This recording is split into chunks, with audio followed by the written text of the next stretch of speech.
31절까지 말씀 보았습니다. 잘 사용하는 물질이라는 제목으로 잠시 말씀을 나누려고 합니다. 우리 인간은 편견을 갖기가 굉장히 쉽습니다. 주변 환경의 영향을 받아서 어떤 편견이 생기기도 하고 또 사람들의 말에 의해서 편견이 생기기도 합니다. 그렇기 때문에 주변 환경을 잘 이용하고 또 말을 잘 이용하면 그 사람을 움직일 수도 있게 된다라는 이야기가 될 수 있겠죠. 요즘에 이 인터넷이 많이 발달을 해서 유튜브나 뉴스 같은 것들이 인터넷에 많이 뜹니다. 그런데 그 타이틀 기사 제목들을 보면 굉장히 자극적인 것들이 많이 있어요. 일반적인 것보다 조금 더 자극적인 것, 그런 것들로 하여금 사람들을 자꾸 이끌어내는 거죠. 자기 쪽으로 이끌어가는 거죠. 만약에 여러분 예배를 잘 드려야 합니다 라는 타이틀의 영상과 예배를 드리지 않아서 죽을 것 같아요, 뭐 이런 식의 타이틀이 있다고 한번 생각을 해보십시다. 똑같은 영상이에요. 그럼 여러분 어떤 걸 클릭하시겠어요? 일반적으로 예배를 잘 드려야 합니다 보다는 예배를 잘 드리지 못해서 죽을 것 같아요, 뭐 이런 것에 우리는 더 많이 이렇게 가게 되죠. 사람들을 이끌어가는 겁니다. 어떤 사람이 만약에 저에게 한 사람에 대해서 부정적인 이야기를 계속 한다고 한번 생각을 해보십시다. 저 사람은 뭐 말도 잘 안 듣고, 저 사람은 자기 고집도 세고, 저 사람은 상처를 많이 주는 사람이고, 뭐 그런 부정적인 얘기를 계속 하는 거예요. 저는 그분을 알지 못해요. 그런데 그런 이야기를 계속 듣다 보면 제 마음 가운데 저 사람은 그런 사람이구나 라는 생각이 들게 되죠. 제가 그 사람을 겪어보지도 못했고 만나지도 못했고 이야기해보지도 못했어요. 그럼에도 불구하고 옆에서 자꾸 그런 얘기를 하다 보면 내 안에 그런 편견이 생겨지게 되죠. 만약에 그 사람이 다른 사람을 만나, 내가 아는 친한 사람을 만나게 되었어. 그러면 제가 그분에게, 제 친구에게 그분에 대해서 좋은 이야기를 하겠습니까? 아니죠. 야, 그 사람 조심해야 돼. 그 사람 고집도 세고 상처도 많이 주고 그 사람 남의 말도 듣지 않고 조심해야 돼. 이렇게 제가 이야기하지 않겠습니까? 그 사람에 대해서 알지 못하지만 그런 편견이 생겨버리게 되는 거예요. 우리가 말이나 환경의 지배를 받아서 어떤 편견이 하나 딱 생겨지게 되어지면 그것을 벗어나는 것이 굉장히 어렵습니다. 특별히 여러분, 우리 그리스도인들이 가지고 있는 편견 중에 하나가 뭐냐 하면 이 물질에 관한 부정적인 인식이에요. 여러분, 우리 돈 좋죠? 혹시 돈 싫어하시는 분 계십니까? 돈 싫어하는 사람 없을 거예요.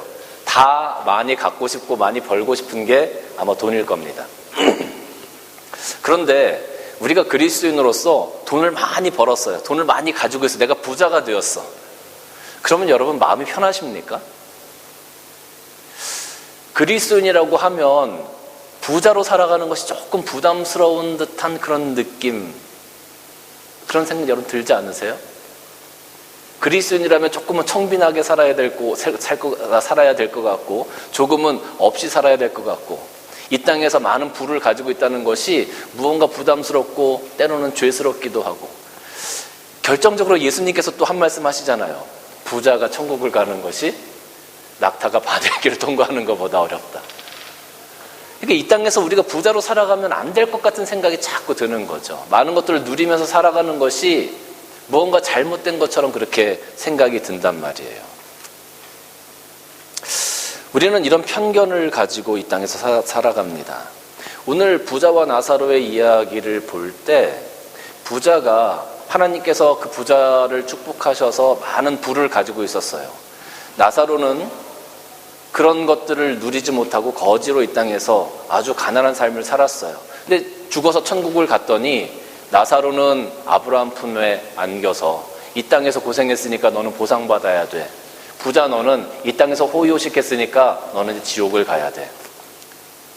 이런 단편적인 이야기를 놓고 보면 내가 이 땅에서 부자로 살면 안 될 것 같은 생각이 드는 거죠. 그런데 사실 여기 어디에도 나사로가 왜 천국에 갔는지, 부자가 왜 지옥에 갔는지를 정확하게 나타내주고 있지 않아요.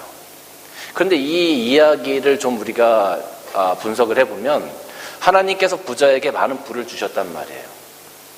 많은 돈을 주셨어요. 그런데 부자는 그 하나님께 받은 것을 내가 청지기적인 삶을 산 것이 아니라 다 다 자기의 것으로 자기만 위해서 사용했다는 거죠. 하나님께서 주신 사명을 잘 감당하지 못했다는 거예요. 옆에서 굶어 죽는 거지가 있었어요. 나사로가 있었어요. 그런데 거들떠 보지 않았어요. 모든 물질을 어디에 썼어요? 자기만을 위해서 쓰는데 문제가 있다는 거예요. 잘못된 청지기관을 가지고 있는 거죠. 하나님 앞에서 하나님께서 허락하신 모든 것에 대해서 내가 청지기처럼 그것을 지켜나가고 사용해야 하는데, 하나님 뜻에 걸맞게 그것을 사용해야 되는데 그렇지 않고 자기가 잘 먹고 자기가 누리고 자기가 즐기는데 모든 것들을 사용했다는데 문제가 있는 겁니다. 그런 부자는 문제가 돼요.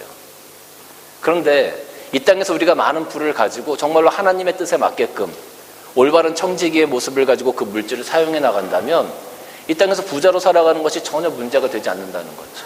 오히려 그런 부자들은 더 많으면 많을수록 좋다라는 생각이 들어요. 그래서 오늘 이 말씀을 가지고 우리가 이 땅에서 살아갈 때에 하나님께서 많은 물질을 허락하시고 우리가 이 땅에서 잘 살아갈 때에 우리가 물질을 어떻게 잘 사용하는 것이 좋은가를 잠시 한번 살펴보려고 합니다. 첫째는 우리가 우리에게 주신 물질에 대해서 하나님을 위해서 사용할 수 있는 마음이 있어야 합니다. 여러분, 헌금하는 것에 대해서, 하나님께 드리는 것에 대해서 너무 아쉬워하거나 너무 그거를 아까워하지 마십시오. 하나님의 나라를 위해서 여러분의 그 물질을 사용하는 것에 대해서 기쁘게 여러분들이 동참하시면 좋을 것 같아요. 교회에서 무슨 일을 한다고 하면, 교회에서 무엇을 같이 하자라고 하면 어떤 성도들은 그 마음 가운데 또 돈 내라고 하는구나 라는 생각을 하신다는 거예요. 어떤 분이 실질적으로 제 앞에서 그런 이야기를 하시더라고요. 교회에서 무슨 일을 하자고 하면 또 돈 내라고 하는구나 라는 생각이 드신다는 거예요. 제가 그 말을 들으면서 그렇게 생각했습니다. 이분은 대체 어떤 신앙을 가지고 계신 걸까? 많은 사람들이 그렇게 생각해요. 자기 주머니에서 돈을 꺼내서 헌금하는 것, 동참하는 것에 대해서 아쉬워합니다. 힘들어합니다. 그런데 여러분, 우리가 이렇게 한번 생각을 해보십시다. 만약에 우리가 신앙이 어리고 여린 사람들이 있어요. 그러면 우리가 가정을 꾸려서 자녀들을 키울 때도 마찬가지지만 자녀가 어릴 때는 그 자녀에게 무엇을 바라지 않습니다. 그런데 그 자녀가 나중에 성장을 해서 직장을 다니고 성인이 되어져요. 그러면 그 자녀가 가정을 돕고 부모님을 돕는 것은 지극히 당연한 이치입니다. 우리가 신앙이 어릴 때는 하나님도 여러분들에게 많은 것들을 바라지 않으세요. 그런데 여러분들의 신앙이 성장하면, 그리고 여러분의 신앙이 성장해서 장성한 분량에 이르면 여러분들이 하나님의 사업에 또 하나님의 나라에 동참하시는 것, 그것을 하나님께서 기대하시는 거죠. 그러니까 내가 하나님께 드리는 헌금이 여전히 아깝고 힘들다. 그러면 아직도 나의 신앙이 아직은 어린 신앙에 머물고 있다라고 생각하시면 돼요. 그런 부분들을 여러분들의 신앙이 성장해서 하나님 앞에 드리는 헌금이 아깝지 않게 되어질 때 여러분 비로소 우리가 장성한 분량에 이르는 어떠한 표시라고 할 수도 있는 것이죠. 헌금에는 여러 종류가 있죠. 감사 헌금도 있고 선교 헌금도 있고 주일 헌금도 있고 목적 헌금도 있고 11조도 있습니다. 여러분 한번 생각해 보세요. 감사 헌금 드리시는 것에 대해서 여러분 혹시 부담스럽거나 어려워하시는 분 계십니까? 특별히 감사 헌금 드리는 것에 대해서 여러분들은 어떻게 생각하실지 모르겠지만 특별히 많은 분들이 그런 부분에서 크게 부담스러워하시진 않을 것 같아요. 주일 헌금 드리는 것에 대해서 여러분 부담스러워하시는 분 계십니까? 어떤 목적을 가지고 헌금하는 것에 대해서 여러분 부담스러워하십니까? 선교 헌금 우리가 1년에 한 번 드리는 것에 대해서 여러분 부담스러우신 분 계십니까? 11조 생활을 하는 것에 대해서 부담스러우신 분 계십니까? 자, 제가 지금 한 5가지를 말씀드렸는데 대부분의 헌금들은 우리가 크게 부담스럽지 않습니다. 그런데 11조에 관해서만큼은 좀 부담스럽죠. 왜 11조가 부담스러울까요? 왜 11조가 부담스럽습니까?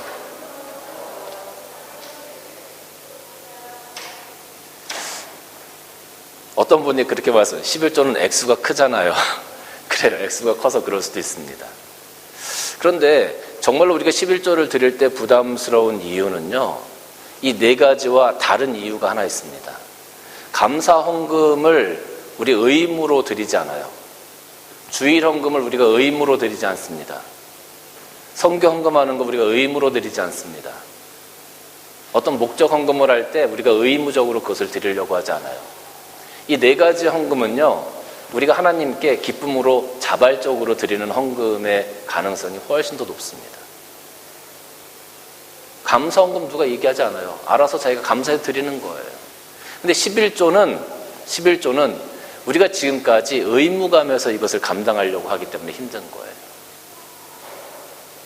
지금까지 그렇게 설교도 해왔고 그렇게 교육도 해왔어요. 11조는 하나님의 것이니까 그거를 안 하면, 그 의무를 감당하지 않으면 도둑질하는 거야. 그 의무를 감당하지 않으면 너희들은 신앙이 없는 거야. 이렇게 지금까지 교육도 해왔던 부분이 분명히 있었던 것도 사실이에요. 근데 여러분, 11조가 정말 의무일까요? 11조가 정말 의무일까요? 그렇지 않습니다. 11조도 이 네 가지 헌금과 똑같이 우리의 사랑이고 자발적으로 드리는 헌금인 겁니다.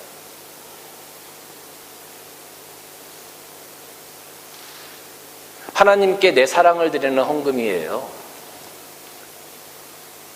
10의 1이니까 딱 10%를 하나님께 드려야 된다. 그런 것도 아닙니다. 우리가 하나님께 드릴 수 있는 만큼 감사함으로 우리가 드려지면 되는 겁니다. 많고 적음이 하나님 앞에서 무슨 소용이 있겠습니까?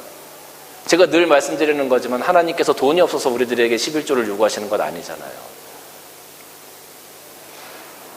근데 왜 11조만 문제가 되냐?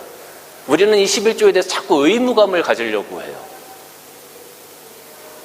의무감으로 꼭 해야 되는 것 아니라니까요.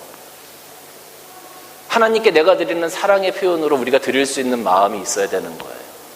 우리가 감사헌금을 드리듯이, 우리가 주일헌금을 드리듯이 그런 감사의 마음으로 한 달 동안 우리의 삶을 지켜주시고 나에게 허락해 주신 것에 대한 감사의 마음으로 우리가 그렇게 드리는 게 11조의 헌금이라고 할 수 있어요. 11조가 싫으면 여러분 11조 하지 마세요. 차라리 감사헌금의 명목으로 하나님께 드리세요. 여러분들이 할 수 있는 만큼. 그걸 자꾸 의무감으로 생각하니까 내가 그 의무를 다하지 못했을 때 어떤 생각이 들어요? 죄책감이 드는 겁니다. 내가 이거 해야 되는데 하지 못하니까 자꾸 죄책감이 들어요. 거기에 대해서. 죄책감이 드니까 자꾸 그걸 밀어내려고 하는 거죠. 그 이야기만 나오면 가슴이 뜨끔한 겁니다. 목사님이 11조에 관해서 얘기만 하면 마음이 뜨끔뜨끔하죠. 난 못하고 있는데. 잘못된 거예요.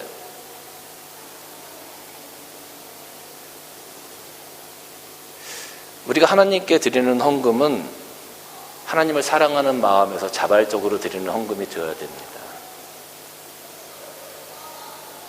그게 중요한 겁니다. 그게. 액수가 중요한 게 아니에요. 의무감으로 드리는 헌금 하나님께서 그것이 뭐가 기쁘시겠습니까? 그게 중요한 게 아니에요. 그러니까 여러분 하나님 나라에 동참하고 하나님 앞에 헌금할 때에 기쁨으로 하십시오. 기쁨으로. 여러분이 하실 수 있는 만큼 하십시오. 단 그 부분에 대해서 나 쓸 거 다 쓰고 놀 거 다 놀고 먹을 거 다 놀고 나머지 가지고 하지 마세요. 하나님의 것을 먼저 하세요. 하나님의 것을 준비하시고 일주일 동안 헌금도 준비하시고 얼마가 됐든 먼저 구별해 놓고 하나님께 드리려고 하는 그런 마음가짐을 여러분 좀 가지시란 말이에요. 그렇게 하나님을 위해서 우리들의 물질을 사용하면 그 물질이 하나님 앞에서 가장 소중한 물질이 되는 겁니다. 그것이 바로 여러분들이 드리는 하나님 앞에 드리는 귀한 사랑의 모습이 되는 겁니다. 여러분 예수님께서 사역을 하셨잖아요. 예수님을 따라다니는 12명의 제자가 있었어요. 예수님까지 총 13명이에요. 13명이 매일 움직이는 거죠. 13명이 먹고 자고 쓰고 해야 될 겁니다. 소요되는 경비가 있을 겁니다. 또 따라다니는 사람들이 한두 사람이 아니었죠. 뭐 어떤 때는 수십 명, 어떤 때는 수백 명, 어떤 때는 몇만 명씩 따라다니는 거예요. 그들을 먹이고 재워야 되는 그런 물질들이 필요했을 겁니다. 예수님이 어디서 그 물질이 다 나셨을까요? 기도해가지고 돌덩이가 떡이 되는 것처럼, 오병이어의 기적이 되는 것처럼 한 데나리온 놓고 기도했는데 그것이 갑자기 10,000데나리온인데 10,000달란트가 되고 그렇게 됐을까요? 어디에도 예수님께서 일을 하셨다는 기록이 없고 제자들도 마찬가지입니다.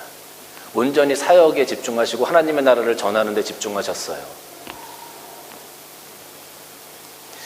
누가복음 8장 1절에서 3절까지 말씀을 보면 이렇게 기록이 되어져 있어요.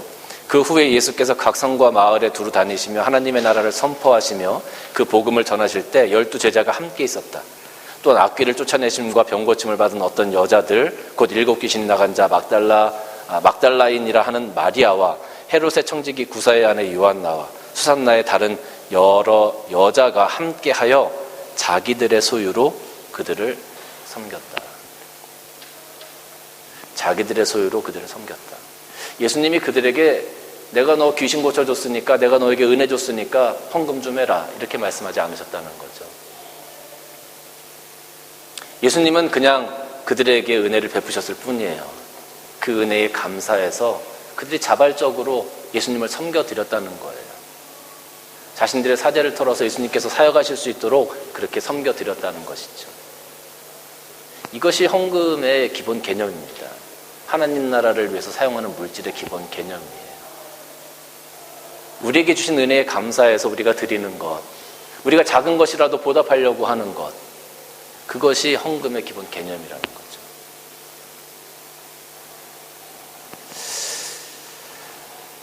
여러분, 우리가 부자들이 많이 헌금하고 가난한 사람들은 조금 헌금하고 그럴 것 같죠? 그런데 사실 그렇지도 않습니다. 오히려 없는 사람들이 더 많이 섬기려고 하고 없는 사람들이 더 많이 헌금하는 경우가 종종 있습니다. 바울 시대에도 그런 일이 있었어요. 예루살렘 지역에 큰 가뭄이 들었습니다. 그래서 예루살렘 교회가 굉장히 어려웠어요. 그런데 그 예루살렘 교회를 돕기 위해서 마게도냐에 있는 교회가 헌금을 했습니다. 그런데 고린도후서 8장 1절과 2절 보면 형제들아 너희 하나님께서 마게도냐 교회들에게 주신 은혜를 우리가 너희에게 알리노니 환난의 많은 시련 가운데서, 지금 마게도니아에 있는 교인들의 형편이 어땠냐 하면 환난의 많은 시련 가운데 있었다. 또 그들이 넘치는 기쁨과 극심한 가난이, 그들은 극심한 가난 속에 있었어요. 그리고 그들은 많은 시련이 있었고 환난이 있었어요. 그 마게도니아 지역에서 어떻게 보면 이 마게도니아 교회는 조금은 핍박받는 듯한 그런 모습이 더 이 글에 나타납니다. 그러니까 그런 어려운 가운데서, 또 그들이 가난한 가운데서 그 예루살렘 교회를 위해서 풍성한 연보를 넘치도록 했다라는 거예요. 근데 지금 이 고린도후서 8장에 나와 있는 마게도냐는, 그런데 바울이 왜 이런 이야기를 할까요? 이거 지금 고린도후서는 고린도 교회에 보내는 편지거든요. 그런데 고린도는 어떤 지역이었냐면 굉장히 부한 그 도시였습니다. 무역도 활발했고 모든 사람들이 아주 호화롭게 사는 그런 도시였어요. 그만큼 고린도 교회도 많은 부가 있었던, 많은 부자들이 있었던 교회였다라는 것을 생각할 수 있는 거죠. 그런데 그 예루살렘의 어려움을 바라보면서 고린도 교회는 연보하지 않은 거죠. 헌금하지 않은 거죠. 많은 것 자기들이 누리고 있음에도 불구하고 그 예루살렘 교회의 어려움에 대해서 신경 쓰지 않았다는 거예요. 바울이 오죽 답답했으면 이 글을 이렇게 쓰면서 8장 2의 10절 가운데 쭉 내려가다 보면 내가 너희로 하여금 가난하게 하려고 하는 것이 아니라 너희들이 헌금을 좀 해서 어려운 사람들과 이렇게 좀 평등하게, 공평하게 그거를 좀 만들려고 하는 거야 라고까지 이야기를 하는 것을 볼 수 있어요. 부자라고 하나님께 많이 드리는 것 아닙니다. 가난한 사람이라고 적게 드리는 것 아닙니다. 중요한 것은 나에게 허락된 것이 얼마만큼이든지 간에 하나님을 위해서 내가 사용해야 되겠다라는 그 마음, 그 신앙이 중요한 겁니다. 그걸 통해서 하나님의 나라가 세워져 가고 하나님의 사역이 세워져 가고 내 신앙이 하나님 앞에서 인정받게 되어져 가는 겁니다. 액수의 많고 적음, 의무감으로 내가 헌금해야지, 내가 장로니까 이만큼 해야지, 그게 아니라는 거예요. 하나님 앞에서 내가 드릴 수 있는 최선을 기쁨으로 드릴 수 있는 여러분들 되시기를 주님의 이름으로 간절히 축원합니다. 두 번째는 이웃을 위해서 사용해야 합니다. 요즘 이렇게 한국의 뉴스를 이렇게 접하다 보면 참 안타까운 소식들이 많더라고요. 청년들이 요즘 한 끼 정도밖에 못 먹는 청년들이 많다고 그래요. 그래서 무슨 말인가 하고 제가 한번 들어가서 그 뉴스를 봤더니 요즘 코로나 때문에 아르바이트 자리가 다 사라진다는 거예요. 편의점이나 뭐 이런 조그만 가게들이 어려우니까. 뭐 레스토랑도 다 문을 닫죠. 그러다 보니까 아르바이트 할 자리가 없어지고, 아르바이트 할 자리가 없으니까 수입이 떨어지고, 그러니까 세 끼를 먹을 만큼 충분한 돈이 없다라는 거예요. 그래서 많이 먹으면 두 끼, 어떤 때는 한 끼를 먹고 하루를 버틴다라고 청년들이 그렇게 얘기를 하더라고요. 참 어려운 삶을 살아가고 있는 청년들이 많아요. 그런데 참 감사한 것은 그런 청년들을 위해서 한 식당이 문을 열었습니다. 근데 그 식당은 개인이 하는 것이 아니라 어떤 단체에서 하는데 청년들이 마음대로 와서 마음껏 먹고 갈 수 있는 식당. 한 3,000원 받는다 그래요. 한 끼 식사로 3,000원. 근데 3,000원도 안 받을까 하다가 그러면 너무 청년들이 어떤 자존심이 상할까 봐 자존감을 좀 주기 위해서 최소한 3,000원을 받고 식사를 제공한다. 그런데 그 식사가 굉장히 풍성하고 맛있는 거죠. 집밥처럼. 이제 그렇게 해서 청년들을 도와주는 그런 단체들도 있다라는 것을 본 적이 있습니다. 근데 그 단체들이 개인이 하는 것이 아니니까 다 후원을 통해서 그 모든 것들을 감당해 나가게 되고 있다라는 거예요. 여러분, 이것이 나는 그들을 후원하지만 그 후원을 통해서 어려운 자들이 도움을 받고 세워져 갈 수 있는 것. 그것이 바로 이웃을 위해서 우리가 사용하는 것 아니겠습니까? 성경은 계속적으로 우리에게 내 이웃을 품으라라고 이야기를 하죠. 우리가 선한 사마리아인의 비유를 압니다. 어떤 사람이 예루살렘에서 여리고로 내려가다가 강도를 만나서 거반 죽게 됐어요. 그때 선한 사마리아인이 지나가다가 그를 치유해주고 나귀에 태워서 여관에 데리고 가죠. 그 여관에 데리고 가서 돌봐줍니다. 그리고 나서 이 선한 사마리아인이 바쁜 거예요. 그래서 잠깐 나가야 돼요. 그래서 그 나가면서 그 여관집 주인에게 이렇게 얘기하죠. 누가복음 10장 35절 말씀 보면 그 이튿날 그가 주막 주인에게 데나리온 2를 내어주며 돈을 내어주는 거죠. 이 사람을 돌보아 주라. 그리고 비용이 더 들면 내가 돌아올 때 갚아주겠다. 자기의 것을 사용하는 거예요. 이웃을 위해서 사용하는 거죠. 이웃을 위해서 내 지갑을 여는 겁니다. 이웃의 어려운 환경을 그냥 보고 지나치는 것이 아니라 그를 어떻게 도와줄 수 있을까, 어떻게 세워줄 수 있을까를 고민하는 것. 말로만 하는 것이 아니라 실천을 하는 거죠. 행동을 하는 것. 이런 부분들이 굉장히 중요합니다. 성경에 보면 이 이외에도 형제를 세워가는 그런 제도가 있습니다. 그것이 고엘 제도라고 하는데 우리 성경에는 기업 모르는 자라는 타이틀로 나오게 되어 있습니다. 기업 모르는 자는 무엇냐 하면 만약에 형제가 자녀가 없이 죽었어. 그러면 그 형제의 가문이, 그 형제의 가정이 무너져 내리잖아요. 그래서 그 형제의 가문을 세워주는 것이 바로 기업을 모르는 겁니다. 그런데 내가 안 해도 돼요. 내가 안 해도 돼. 이 기업 물을 자에 있어서 가장 중요한 건 뭐냐 하면 자발적인 마음. 자발적인 마음. 그러니까 우리가 형제나 이웃을 돕는 것이 아까도 말씀드렸죠. 의무로 다가오게 되면 나는 그것을 감당하지 못하니까 나는 요구만큼밖에 못하니까 하는 부담과 죄책감으로 자꾸 다가오게 돼요. 근데 이웃을 위해서 사용하는 그것을 의무가 아니라 나의 기쁨으로 사용할 수 있다면 그것이 하나님 앞에서 인정받는 사용함이 된다라는 거예요.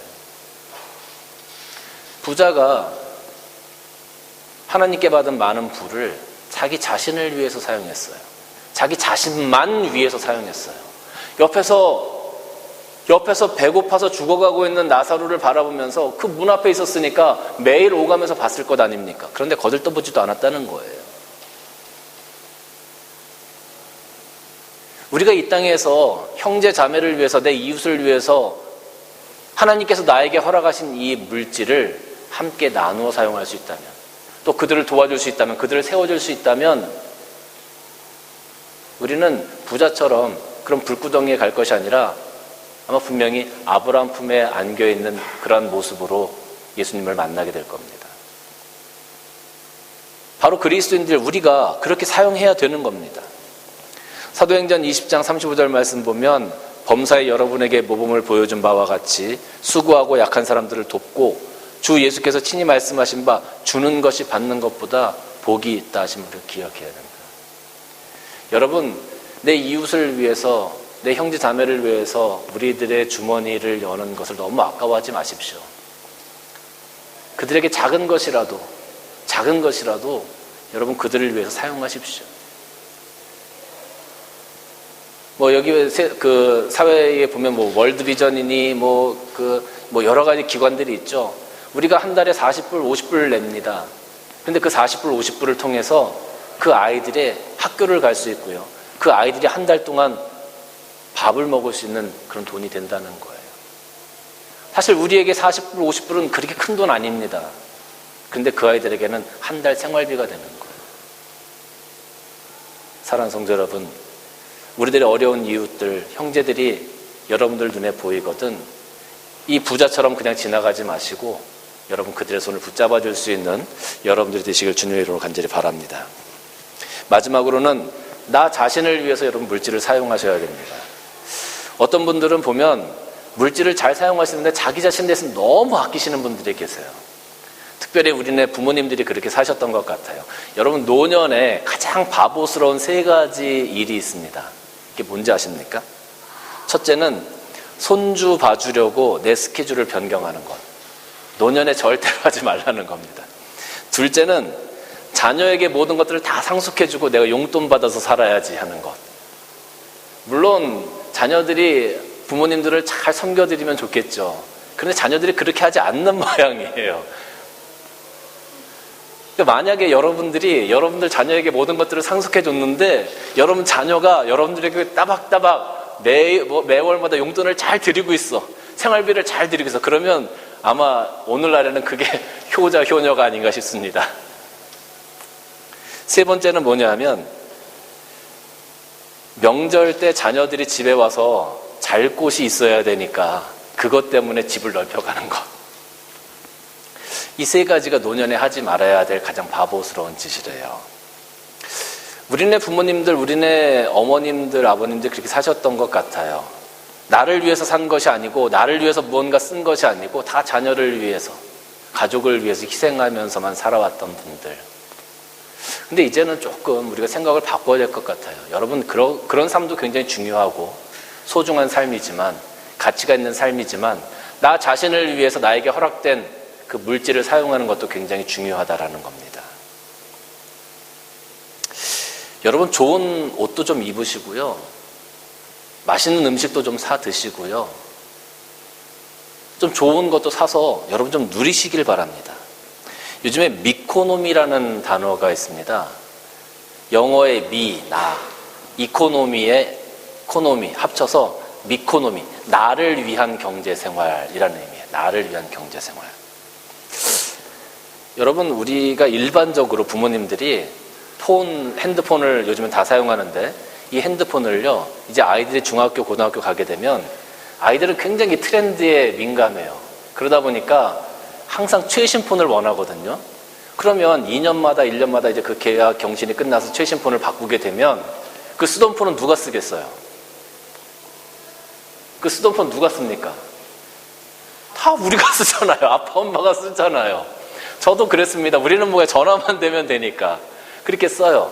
근데 이것이 이제 한 4년 정도 이렇게 뭐 되다 보면 자꾸 핸드폰을 쓰다 보면 버퍼링이 걸리는 거예요. 이게 바로바로 안 넘어가고 뭐 이렇게 한참 있다가 한 몇 초 있다가 넘어가고 며칠 있다가 넘어가고 막 그래요.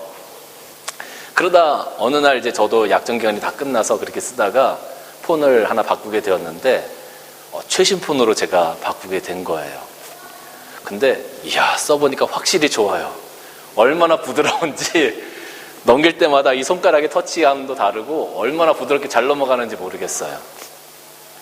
그런데 제가 이제 그 새 폰을 받아서 세팅을 시키면서 제가 이렇게 앉아 있었더니 제 아내가 저에게 여보, 그렇게 좋아? 물어보더라고요.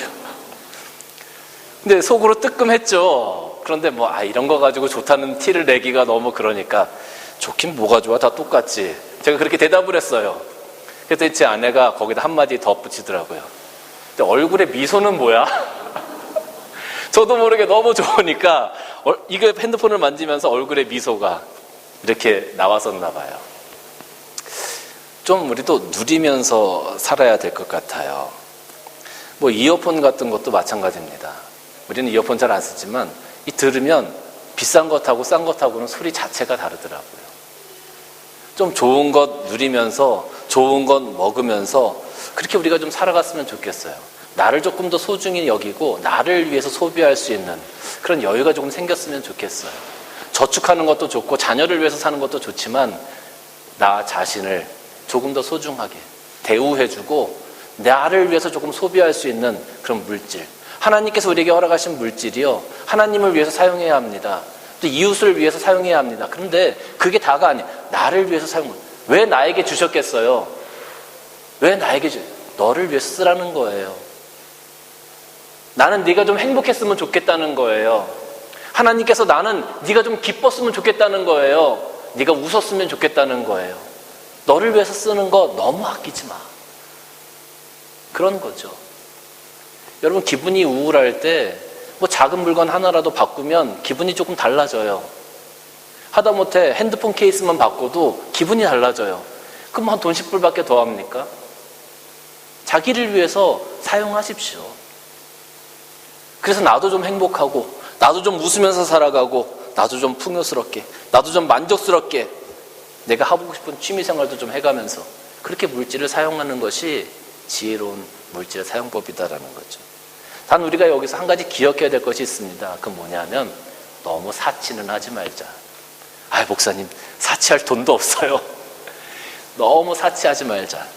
갈라디아서 5장 22절 23절 보면 성령의 열매가 나오죠. 성령의 열매가 나오는데 사랑, 희락, 화평, 오래 참음, 자비와 양성과 충성과 온유와 절제. 우리가 나를 위해서 사용하는 것 참 좋습니다. 그런데 어느 정도 절제된 부분을 보여주는 것도 굉장히 중요하죠. 그 밸런스가 잘 맞아야 됩니다. 그것이 지혜로운 물질 사용법입니다. 사랑하는 성도 여러분, 물질은 우리가 이 땅에서 살아가면서 꼭 필요한 겁니다. 절대로 부정적인 것이 아닙니다. 하나님께서 허락하신 살아가는 방법 중에 하나입니다. 수단입니다. 우리에게 그것을 맡겨주셨습니다. 그것을 내가 주인인 양 나만을 위해서 사용하고 살아간다면 그것은 어리석은 부자의 삶과 별반 다를 것이 없을 겁니다.